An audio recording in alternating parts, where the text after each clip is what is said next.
Bienvenidos al Cuento del Estado, tu ventana semanal para conectar con la realidad política y económica con una perspectiva liberal. Desde el norte y el sur de España somos Íñigo Sagredo y Miguel Enrile, dos ingenieros apasionados por la economía, la política y la libertad, que venimos a explicar por qué no nos creemos el cuento. ¿Qué tal, Íñigo? ¿Cómo estás? Buenas tardes. Muy buenas tardes, Miguel, ¿qué tal? Pues muy bien, aquí ilusionados por traer un nuevo capítulo del podcast. Correcto. Y bueno, pues vamos a comentar también una anécdota curiosa que nos está sucediendo. Vamos, nuestra intención es, pues, por decirlo de alguna forma, expandirnos a otras redes, ¿no? Bueno, pues en Spotify, en YouTube, en algunas de estas, pues sí que tenemos ahora mismo un pelín de presencia con este podcast, intentamos divulgar ideas, pero también entendemos que hay mucha gente que el formato más largo, como puede ser el de los podcasts, pues no es tan interesante, ¿no? O no les llama tanto la atención. Entonces, bueno, pues recientemente hemos intentado expandirnos en Twitter, ¿no? Empezar a tener un poco de audiencia y demás. Y bueno, si quieres, Miguel, contar un poco qué tal nos va. Pues nada, estamos básicamente con una pantalla delante donde no se nos deja ver. Hay una cosa en Twitter que se llama el Shadowban. Shadowban. O sea, como si estuvieses baneado por una sombra. Sí, baneado, pero en la sombra, ¿no? Como que no te lo dicen explícitamente. Claro. Entonces, básicamente, lo que tú interactúas lo dejan de publicar. O sea, está, pero tienes que ir a más comentarios, al fondo del todo, ahí con cosas de dudosa reputación, ahí te ponen a Muy ti. dudosa. Claro, entonces ahora mismo estamos, pues además la cuestión es que eso no es causa-efecto, o sea, no es directamente, o sea, de repente te banean, de repente no sabes cuándo está, no sabes cuándo no. O sea, que estamos un poco tanteando a ver qué podemos hacer para... Porque al final la repercusión en Twitter va de que la gente te vea el tweet. Entonces, por ejemplo, ya una cosa que sabemos que no se puede usar, mayúsculas. Las mayúsculas las banean directamente. No lo sabíamos. Entonces estábamos gritando en el desierto, que es una frase que estamos diciendo ahora mucho. Sí, gritando en el desierto, que nos referimos a que publicábamos muchos tweets, intentábamos, pues eso, tener más difusión y demás, y Twitter nos metía a la zona de caja de comentarios de dudosísima reputación, ¿no? O sea, lo que ves, vamos, spam y todo tal. Entonces, estábamos tuiteando, intentando crear contenido bueno, pero estábamos gritando en el desierto porque nadie nos veía, efectivamente, sí. Bueno, venga, pues vamos allá entonces. Empezamos con el tema de hoy. Es un tema que nunca va a pasar de moda y mientras estemos en la política española se va a poder hablar siempre de él. Es el tema de los chiringuitos. Chiringuitos. Chiringuitos barra empresas públicas, porque claro, al final, cuando nosotros llevamos ya unos cuantos podcasts mencionando empresas públicas y aspiracionalmente cerrándolas. Pero cuando hablamos de ello, al final son empresas públicas que uno conoce, ¿no? Es decir, yo creo que Renfe, Correos, Paradores, todo el mundo la conoce. Televisión española, sí. Televisión española. Pero claro, cuando abres el cajón de la porquería, salen cosas que dices, no me creo que esto exista. De hecho, vamos a sacar algunas empresas que Íñigo decía, esto no puede estar bien, esto no puede estar así. Estábamos revisando antes un poco, que Miguel siempre me cuenta un poco de qué va a hablar y tal, y yo le decía, eso no puede ser. O sea, revísalo otra vez. Mira en Google, no me lo puedo creer, es imposible. Claro, y vamos a ver cuál era esta empresa, la primera de las que vamos a hablar. Cetarsa. Cetarsa, Compañía Española de Tabaco en Rama. Es un poco paradójico que haya una empresa pública de tabaco, una empresa que está en un 80% controlada por el SEPI, esa empresa que va a comprar Telefónica. Aquí es todo una trama enorme. Mientras que nuestra ministra va diciendo que va a hacer leyes antitabaco y tal, pero yo voy a hacer una ley para que la gente deje de fumar, pero mientras mantengo una empresa pública. Un poco raro. Total, son 300 trabajadores, se dedican a la adquisición, fermentación, procesado, batido, acondicionamiento y comercialización nacional e internacional del tabaco en rama. Es decir, que tenemos una empresa pública que no sé muy bien cómo se argumentará, no sé si porque claro, aquí lo discutiremos y los socialistas saldrán a defenderlo. Bueno, el status quo, perdón, no socialistas, todos, ¿no? Porque las empresas públicas hay que defenderlas a muerte. Entonces, no sé si aquí saldrán porque si no, no habría tabaco, saldrán porque no se produciría tabaco de calidad para todos los ciudadanos, o sea, en fin, ya está. Yo creo que esto ya está tan en el cajón al fondo porque dicen mejor que no lo mueva nadie, porque entonces... Y hay una cuestión, ¿vale? Que para este podcast he buscado un escándalo de cada empresa pública que va a hablar, pero he hecho una limitación bastante fuerte en que he buscado durante 10 segundos el escándalo, ¿vale? Entonces, el escándalo público que vamos a hablar sobre Cetarsa, la compañía de tabaco, es que perdió 150 millones de euros una empresa de 300 trabajadores. O sea, es que te tienes que forzar, ¿eh? O sea, que es perder medio kilo por cabeza, ¿eh? Es un reto. O sea, medio millón por persona. Sí, yo creo O que sea, ni aunque incentiven con un bonus a alguien, ¿no? O sea, claro, o sea, digo, ¿cómo puedes perder medio millón por trabajador? O sea, en fin, ¿cómo puedes? Pues ya lo veis. Empresa pública pierde dinero a punta pala, lo típico. Pero vamos, medio millón por trabajador. Me parece para... Yo igual les haría una medallita, ¿no? Un premio, un diploma, ¿no? Como top. o sea, de verdad, esto es otra cosa que no me puedo creer. O sea, quiero decir, es impresionante. Pues eso. La siguiente, Traxa. Ya hemos hablado un poquito de tabaco, ahora vamos a hablar de donde más roban los políticos. Esto lo dice mucho Javier Milei, que es en la obra pública. Pues obviamente tenemos una empresa pública de obras. Traxa se dedica a la gestión y reparación de caminos, andenes, pasarelas, carreteras. Bueno, Traxa entiendo que igual no han trabajado mucho en la A4 porque se ha destruido básicamente hace 2 semanas. Bueno, hace 2 semanas, por puntualizar con cuando se esté publicando esto, a la vuelta de Semana Santa que llovió un poquito más de la cuenta y se reventaron los coches en la carretera. Pues tenemos una empresa pública de reparación y espero que hagan mantenimiento de carreteras, pero bueno, total, que no funciona. 10.000 empleados, capital social totalmente público y, sorpresa, sorpresa, Traxa también adjudicó contratos irregulares durante la pandemia, porque claro, se habla mucho de las mascarillas, pero no sé yo muy bien cómo una obra pública por usar la pandemia... En fin, el robo de siempre, que nadie se sorprenda.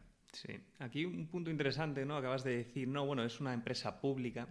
A mí incluso me gusta más hablar a veces de empresa estatal o política, ¿no? Porque público suena así como que es de todos. O sea, como que todo el mundo Sí, tiene su participación, ¿no? Y cualquiera podría decir, oye, pues tengo una participación en esta empresa, soy capaz de venderla, comprarla. No, no es de todos, es de control puramente político y el político elige exactamente qué hacer con ella. Público suena así como que yo tengo la posibilidad de ir al mercado y decir, oye, vendo mi participación en Traxa y me deshago de ella y compro otra cosa. No, no, no es público tuyo, es de político, es de control político, control estatal. claro.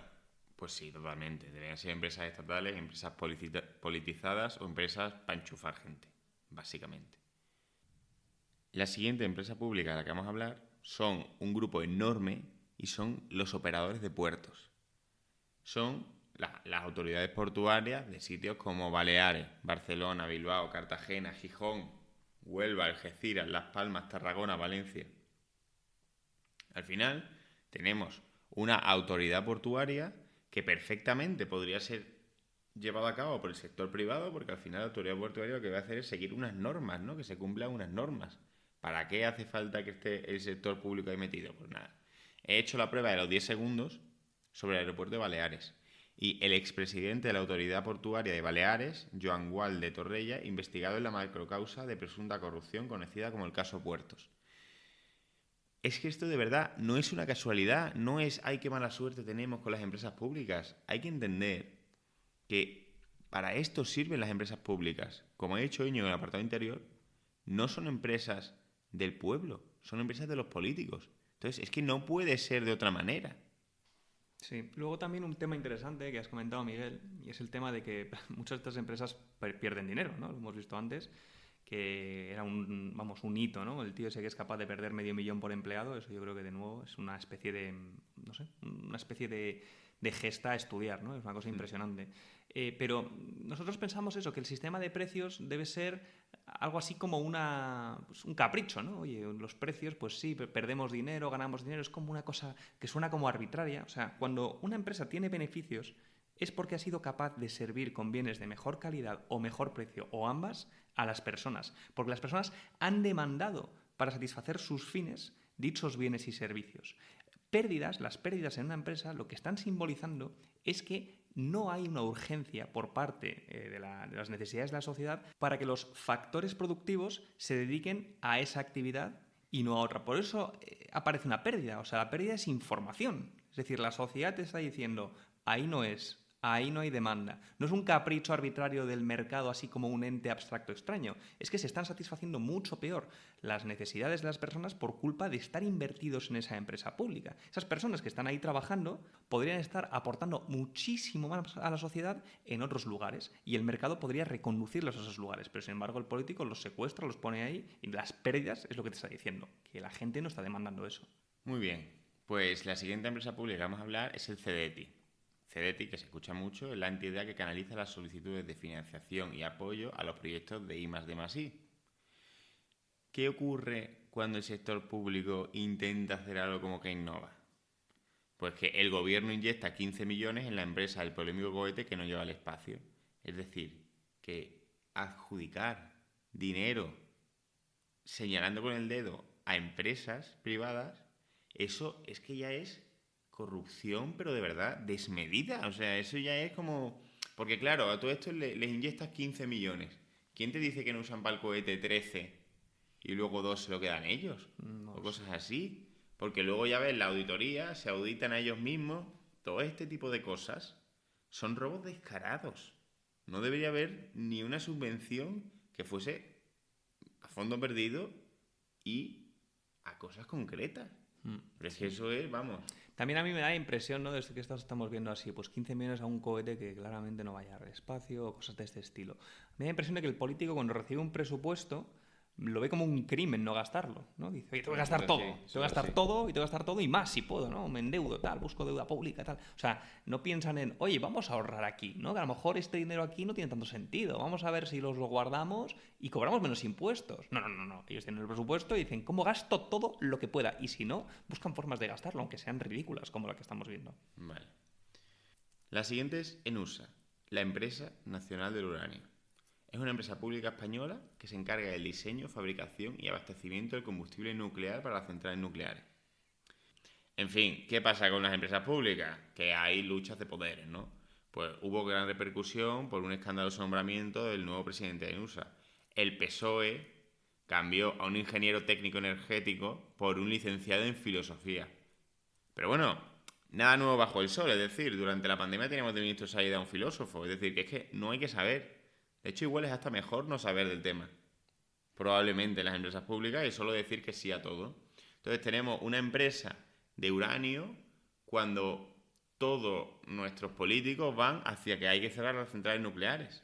¿Y qué salario tenía este señor, por curiosidad? 210.000 euros. A ver, un salario de 2.000 euros, 3.000 euros netos al mes, eso es de pobre, eso no es de político. Ah, claro. O sea, el político empieza a hablar en 7, 8, 10.000 euros. Sí, 210.000, que son 10, un poco más de 10 salarios medios, un poco menos de 10 salarios medios, pero por ahí andarán 9 salarios medios. Típico. Sí. Claro, son políticos. Claro. Son políticos, no una ONG. El INECO. El INECO es una empresa pública española de ingeniería y consultoría del Ministerio de Transporte, Movilidad y Agencia Urbana. Ofrece soluciones integrales e innovadoras, presuntamente, autodeclarado, en todas las fases del desarrollo del transporte. Bueno, pues evidentemente un juez investigará a la cúpula de INECO por ocultar la bolsa de empleo. ¿Esto qué significa? Que hicieron, presuntamente no prevaricación para que la gente que terminase contratada fuesen sus amigos, los que ellos conocían. Entonces se ocupa la bolsa de empleo, más allá de cómo funciona encima lo público, que probablemente para apuntarte a la oferta de empleo tengas que rellenar 300 formularios distintos a través de una web que no funciona. O sea, que no está en LinkedIn, se no lo han ocultado en LinkedIn. Intenta llegar a esa oferta de empleo. Pues nada, obviamente, caso de corrupción. La siguiente, el ICO, Instituto de Crédito Oficial. El Instituto de Crédito Oficial es un banco público español, banco público adscrito al Ministerio de Economía, Comercio y Empresa, a través de la Secretaría de Estado de Economía y Apoyo a la Empresa. Pues oye, aquí tengo algo diferente de contaros, porque os prometo que he hecho una intensa búsqueda de 3 segundos y no he encontrado ningún caso de corrupción. Entonces, pues si alguno queréis buscar 3 minutos, ya me parece mucho más raro que no aparezca. Pero los primeros 3 links, que es lo que hemos visto hasta ahora, es decir, que yo no me he ido aquí a 2014, a la hemeroteca del periódico, no. El primer link en Google, ¿eh?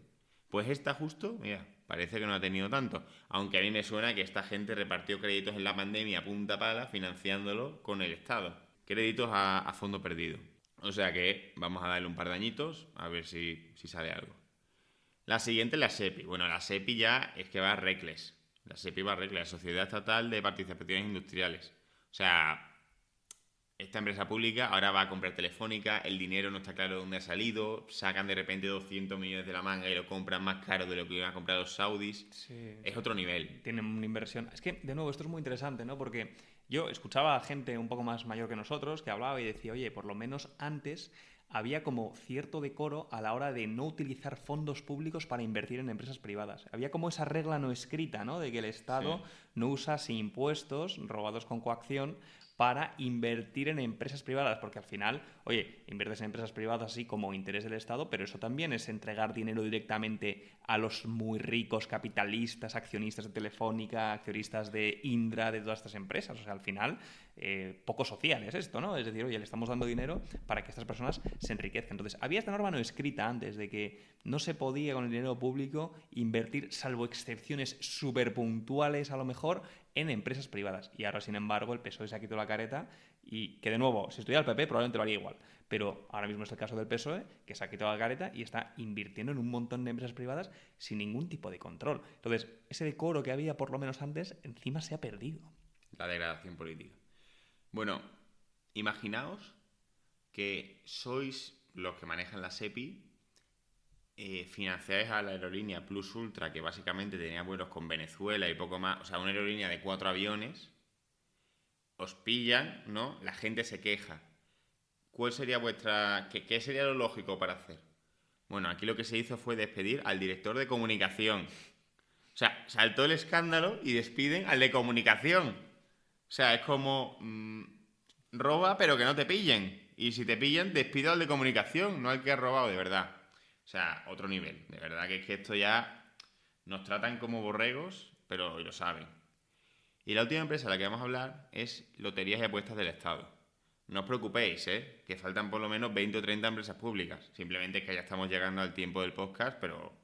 O sea, no os creáis que ya... Ah, mira, ya solo con que cerremos estas 15 empresas de las que ha hablado Miguel, solucionamos todo. No, no, no, no. Aquí faltan para dar y regalar. Los tentáculos del Estado son muy largos, llegan a todos lados. Totalmente. Pero bueno, Loterías y Apuestas del Estado. El presidente de Loterías presionó a entidades de juego y televisión para vetar a una aseguradora que hacía algo así como que no pagabas impuestos si te tocaba el premio porque compraba un seguro y tal y cual. Algo así, bueno, un modelo de negocio privado. Yo ni lo conozco mucho, pero vamos, lo intentaron vetar por algo. El caso de Loterías es particularmente sangrante porque la diferencia que hay entre la entidad pública y la privada es tremenda. O sea, y esto es un ejemplo que puso un youtuber que se llama Lord Draw, que dijo algo así como que, imaginaos, porque claro, el sorteo de Navidad, de Año Nuevo, son los niños de San Ildefonso, que son huérfanos, o eso nos dicen, los que sacan una bola, y entonces cuando le toca a alguien, va a todas las televisiones al pueblo donde ha tocado. Ahí toda la lotería del Estado, tal, qué bien, qué bien. Pero tú imagínate que fuese igual en el juego público. O sea, vas al casino, pones en la ruleta a un huérfano, ¿vale? Entonces tiras, obviamente un montón de gente pierde dinero a punta pala, pero uno gana y a ese tío le entrevistas, tal, le das champán, tal, qué bueno eres, tal, que has jugado a la lotería de Navidad. Al final, y es que además te van metiendo anuncios y anuncios y anuncios para que tú te creas que es bueno. O sea, vas a la cena de Navidad, venga, la gente ahí tiene 100 euros en décimo, 200 euros. Imagínate que tú vas a la cena de Navidad y dices, no, yo no juego a la lotería de Navidad, yo he ido al casino y he perdido 200 euros. La gente se lleva las manos a la cabeza, tal, probablemente con razón, pues se lleva las manos a la cabeza, pero de repente como nos han ya metido tanto en cabeza el anuncio este de, ay, que no te compraste el décimo, entonces el tío del bar te compró el décimo, tal, juega. O sea, por Dios, ¿a dónde vamos a llegar? Esto hay que cerrarlo. O sea, y que al final la lotería es un impuesto claramente regresivo, en tanto a que las personas que más juegan a la lotería suelen ser las rentas más bajas, las personas a lo mejor con un menor nivel de educación, Y a estas personas, al final, la lotería es un impuesto. O sea, no hay mucho más. Quiero decir, de media es un impuesto. Hay teóricos, incluso libertarios, que en algún momento lo comentaremos, que decían, oye, pues si hay alguna forma en la que deberíamos financiar al Estado, tendría que ser a lo mejor a través de loterías, ¿no? Y de hecho, incluso el propio Carlos III, que fue quien la introdujo en España, la utilizó para financiar su guerra. O sea, claramente es un elemento recaudatorio que se utiliza, además sacando especialmente rentas a las clases medias. Bueno, clases medias no, más a las clases bajas incluso. Y es bastante paradigmático cuando tienes al ministro de Consumo, bueno, anterior ministro de Consumo, ¿no? Alberto Garzón, que estaba totalmente en contra del juego, iba contra los bonos de las casas de apuestas, iba a atacar, no sé qué. Y sin embargo, tienes en paralelo la lotería, distintas herramientas de comunicación de la propaganda de la lotería, el anuncio de Navidad, el uso de niños para enseñar el este. Es una parte como una cosa se considera cultura y la otra cosa se considera maligno, etcétera, ¿no? Entonces, es bastante paradigmático. Lo que hace el Estado, por alguna razón, tiene ese halo de virtuosismo, mientras lo que critica el ministro de Consumo, pues debe ser todos los males.